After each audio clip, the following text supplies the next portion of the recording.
May espesyal akong abilidad. Gusto mo ko, di ba?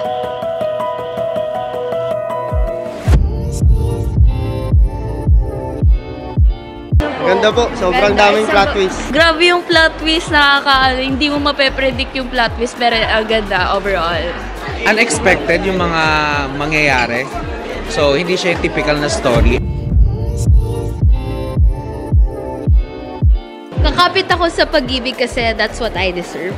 Gusto ko yung pahawak ka ulit! Sa mga hopeless romantic na kagaya ko, may chance pa tayo, kapit lang sa pag-ibig, pahawak ulit!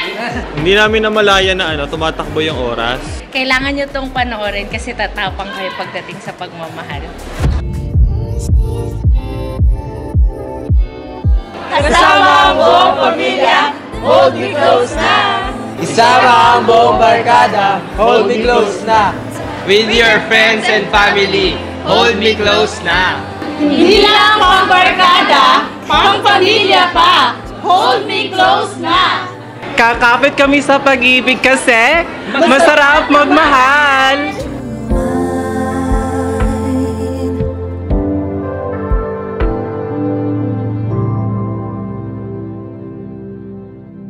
Positive!